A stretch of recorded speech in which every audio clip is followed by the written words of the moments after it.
Story Team presents Crow's Cumbrian Adventure. Once upon a time, possibly a long time, like 1 or 3 days ago. Or was it yesterday, today, or even tomorrow? There was a creative, curious, and not a little bit shy bird named Crow. He loved the idea of adventure, but hadn't been very far. He dreamed of exploring the world, following a shooting star. He had heard of a place with mountains, rivers and lakes and adventures aplenty, with lots of yummy food like Cumberland sausage and Kendal mint cake, so your tummy would never go empty. This place was called Cumbria, and Crow thought it sounded like the place to be. So that night, he wrote that he would fly there tomorrow in his dear diary. In the morning, he felt a bit nervous about leaving his nest, but he had made a promise to himself to try his best. He launched into the air and spread his wings into the skies, and the route he would take was, of course, as the crow flies. Still a little unsure, Crow stayed up in the air and thought he would explore from above and see what he could see down there. The soaring heights of the ginormous Scafell Pike, if he fancied a hike. The trees in Lochinvar Park and the climbing thingy at Bitts Park, if he fancied a climb. And Granny's garden looked like a wonderful place to relax and to play. It really was quite sublime. He could see people having a splash in the lake on an inflatable boat. Acting silly in Bassenthwaite looked like a wonderful way to float. Or a swim at Fellfoot Park looked like a treat if he got all hot and feathery. But he had better watch out for the cheeky catfish who sneaks up on you. And he's called Gregory. He thought he could see gnomes and some alpacas munching on the grass. It was Millerbeck Light Railway, a place where you would be treated first class. He could see the fun fair with the fun Ferris wheel and the funny ferro-go-round. Oh, what fun he could have if he could only get to the ground. But his nerves had come back with the thought of swooping down below. He wasn't quite ready yet to meet folk and to say hello. So he decided to take a break and came to rest in a tree. Maybe he would feel better after getting some sleep. Day turned into night, and it was getting late when Crow heard a cry for help coming from the woods. So he went to investigate. He flew through a hole in the roof of a witch's house and felt pretty scared. For what he was about to see, he definitely wasn't prepared. A cage with a sad bird with nothing to eat or drink. He didn't know what to do, and there was no time to think. He heard a small voice telling him where to find the key. So he quietly opened the cage and set the sad bird free. The birds had escaped, and Crow felt proud of himself for being brave and invited his new friend along with him on his adventure, now that he was saved. So the two set off on their journey, swooping and soaring as they flew. when a murder of Cumbrian crows appeared out of the blue. They were from all over the county and had heard all about Crow. They were carrying signs to cheer on our Crow for the brilliant bravery he had put on show. "Go, Crow," they said. "Fly like the wind. Don't go slow, Crow. We believe in you no end." And with the fact that others believed in him, Crow realised that he was really proud. And he began to believe in himself too, as they made their way to the ground.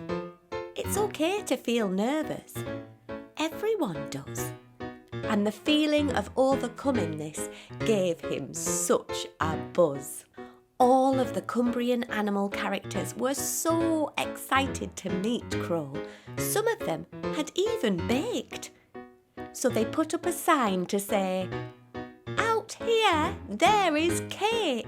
After the cake was eaten and the sun in the sky brightly shone, Crow met his new friends, one by one. There was Emilia, the blue fluffy owl who loves to play in the daytime and at night she sleeps. She loves bananas, cupcakes, donuts, and sweet corn. And don't forget the sweets. There was Max, the Land Octopus, who will eat whatever you offer, except for chocolate, as that's the one thing he really doesn't scoff at. There was a curious caterpillar-like creature who goes by the name of No. He had lots of legs and loves lolly ice and likes to just go with the flow. There was John, the snake, who has no need for knees, as he eats his bugs whilst slithering up the trees. There was Isabel, the owl, who loves to fly but not swim, as she doesn't like to get drenched. You will often see her chomping on tree bark on her favourite bench. With Izzy, the Herdwick sheep, it's always shimmer time. With her unicorn horn, she makes everything sparkle, so it feels like showtime. Another Herdwick sheep is our grass-eating friend, who is a bit of a star. He likes to play on the fells and in the fields all day with his friends, and is called Baba. There was Rover and Milo, a dog that likes to chase his tail, and a tuna-loving cat. They live in the countryside in Cumbria and like to look out for birds of prey, but not crows.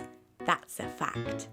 There was Tipper, the tiger office worker, who is always busy, either working, watching anime or painting. She will have chocolate milk on the go to stop her getting dizzy.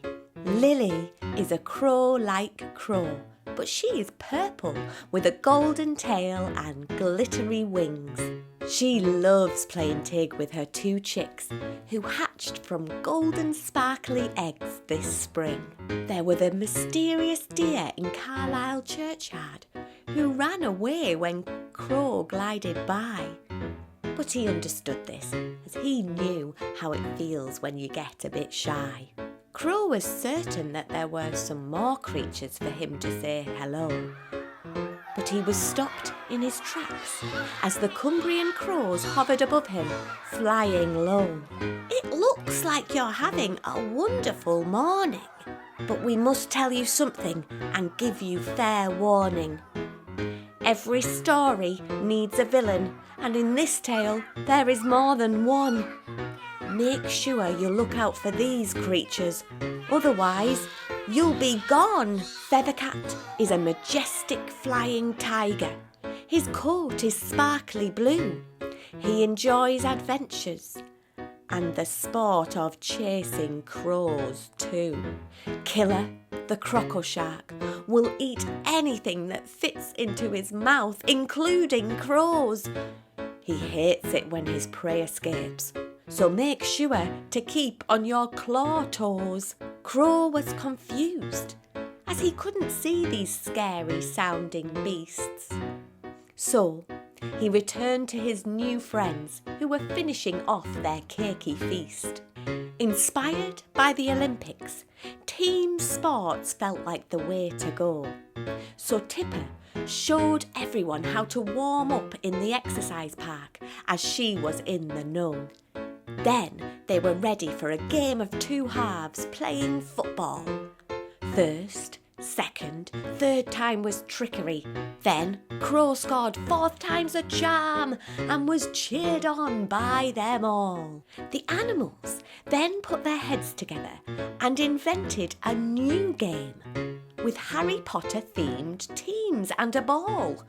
Quickball was its name. Then a scavenger hunt in all the colours of the rainbow, which everyone enjoyed, especially Crow. After a spot of lunch with a picnic in the park, it was time for the Cumbrian Creatures Sports Day to make a start. Divided into teams so each of the creatures' skills could be put on show. The murder of Cumbrian crows came back and waved a flag to signify, "Ready, steady." Everyone shone in their events, so winning was in the bag. And to celebrate, they played Crow's favourite game of flying tag. The night was drawing in, but the evening's entertainment saw the Crow's tribute band, with Crow taking a turn as the front crow, and everyone was a fan. Tired from all their fun, they all now needed a rest and a story before bedtime at the magical library before turning into their nests.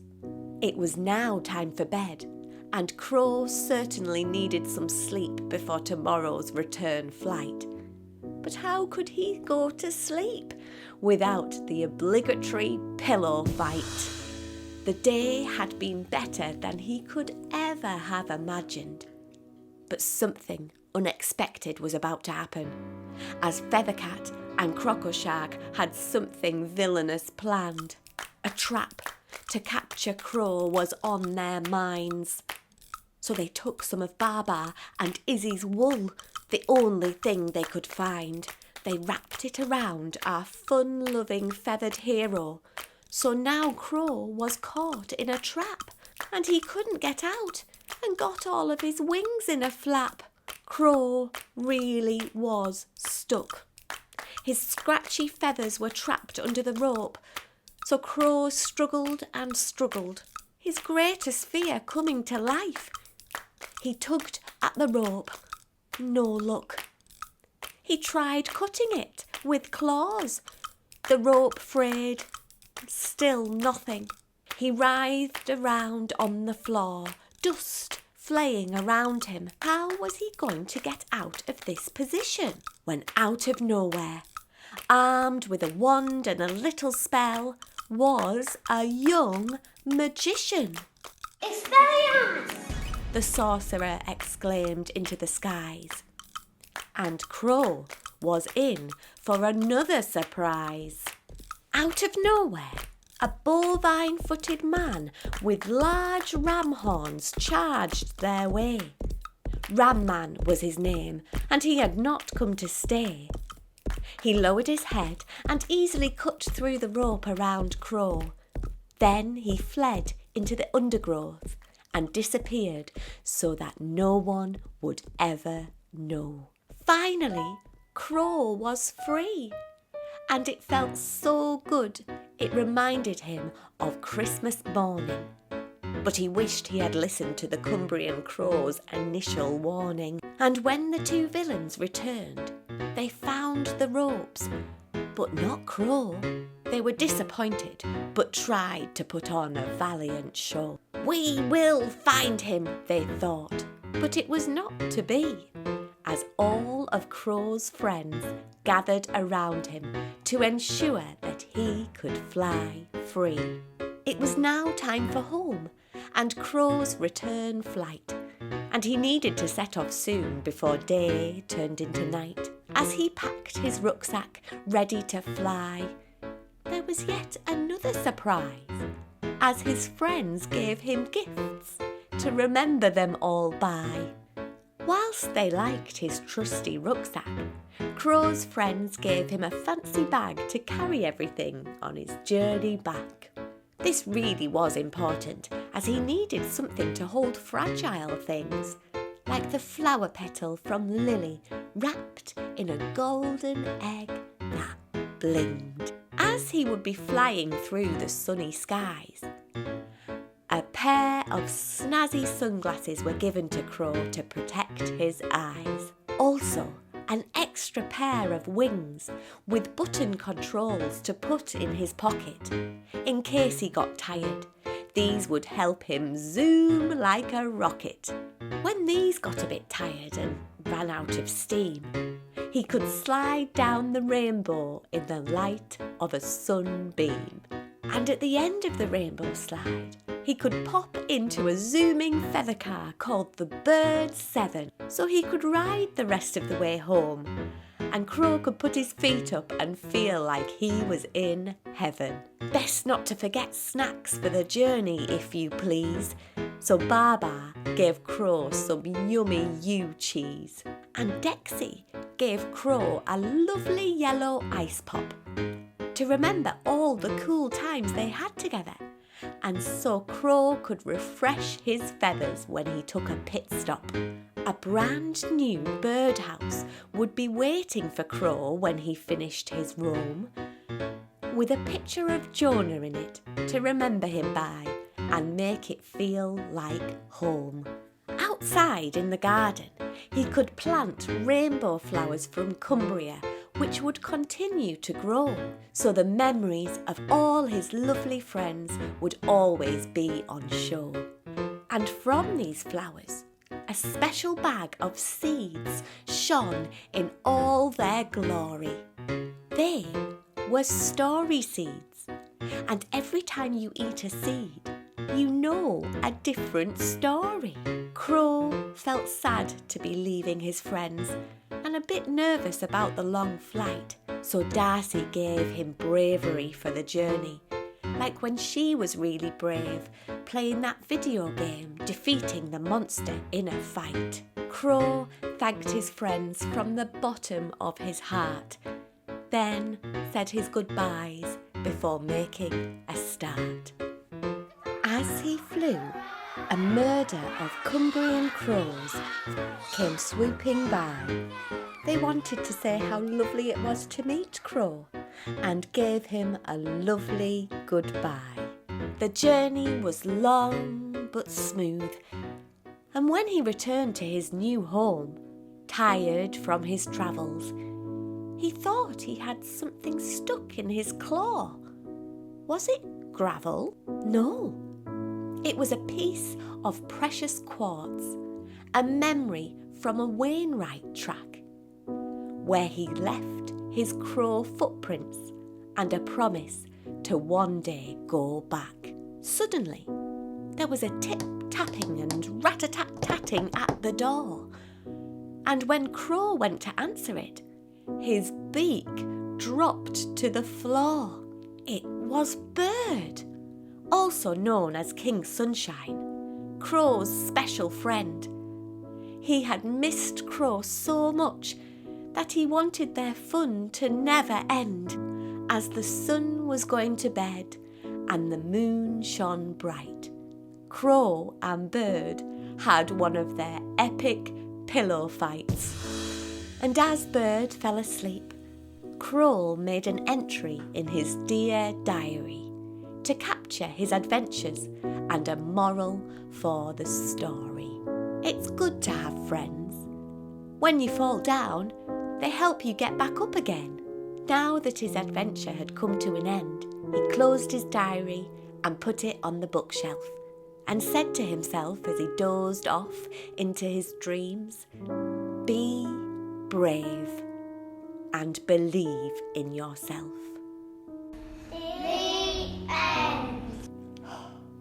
Wow, what a brilliant story.